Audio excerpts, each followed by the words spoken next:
Parm is a prokaryotic actin homologue which provides the force to drive copies of the R1 plasmid to opposite ends of rod-shaped bacteria before cytokinesis.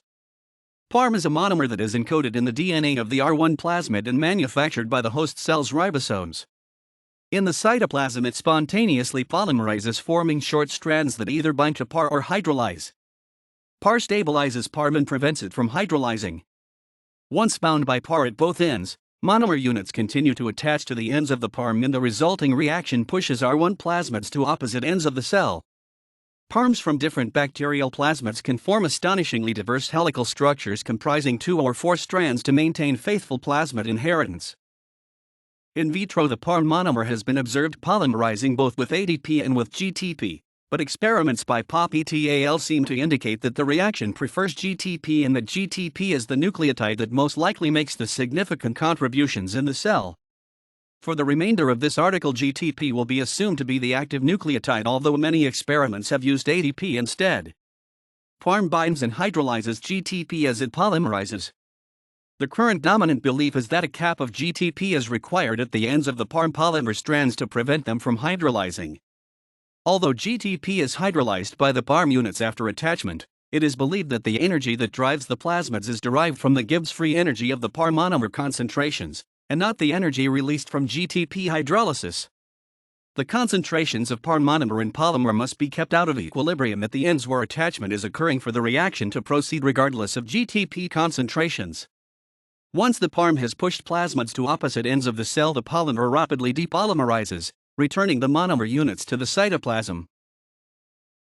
The Parm monomer unit is non-functional before binding a GTP nucleotide. Once the GTP has been bound, it can attach to the end of a growing filament.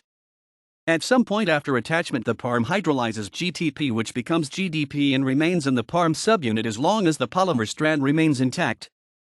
Parm forms a left-handed helix structure. A study by Garner and Campbell has suggested that the unit at the end of the Parm strand must have GTP bond to maintain the stability of the polymer.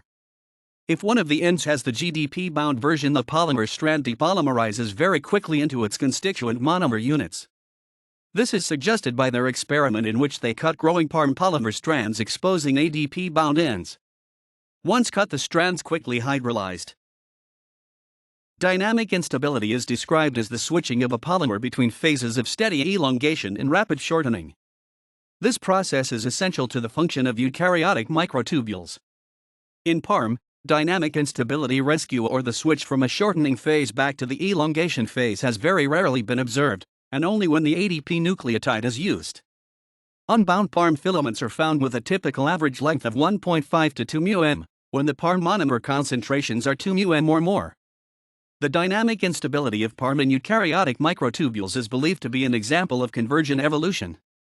Parm spontaneously forms short polymer segments when it is present in the cytoplasm. These segments serve to very efficiently search for the R1 plasmids, and also maintains a favorable concentration of Parm monomer units for polymerization. References